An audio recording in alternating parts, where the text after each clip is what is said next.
அவன் குர்ஆன்ல ஒரு இடத்துல சொல்லுவான் அரசன் என்று, இன்னொரு இடத்துல சொல்லுவான் நான் அரசன் மட்டுமில்லை, அரசர்களுக்கெல்லாம் பெரிய அரசன். ஹுவல்லாஹுல் மலிக், அவன் அரசன். இன்னொரு இடத்துல சொல்லுவான் குலில்லாஹும்ம மாலிகல் முல்க், அவன் அரசன் மட்டுமில்லை, அரசர்களுக்கெல்லாம் பேரரசன். ஆட்சியை கொடுக்கிறது அவன், ஆட்சியை பறிக்கிறது அவன். துஅத்தில் முல்க மன் தஷா, நாடின ஆட்சியை கொடுப்பான். குர்ஆன்ல சொல்லுது வதன்ஸுல் முல்க மிம்மன் தஷா, நாடின ஆட்சியை கலட்டுவான், பறிப்பான்.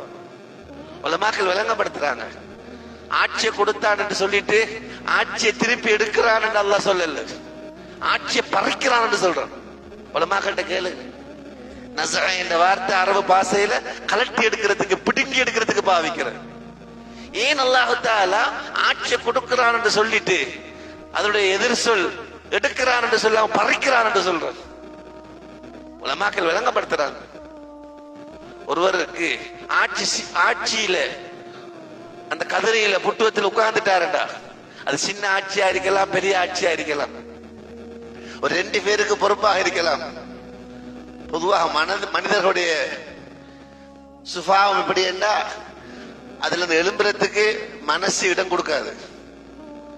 2 பேருக்காவது பொறுப்பா இருக்கணும் மனிதன் சுபாவம். அல்லாஹ் யாரை பாதுகாத்தான் அவங்கள தவிர.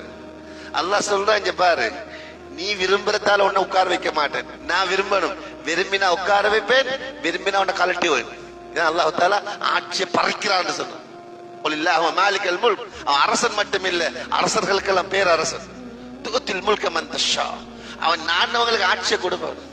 வதன்ஸுல் முல்க மிம்மன் தஷா, அவன் நாடாட்டி ஆட்சியை கலட்டுவான், பறிப்பான். நீ இருக்காத, நீ தகுதி இல்ல. வதுஇஸ்ஸு மன் தஷா வதுதில்லு மன் தஷா, அவன் நாடினவங்களுக்கு கண்ணியத்தை கொடுப்பான், அவன் நாடினவங்களை கேவலத்தை உண்டாக்குவான்.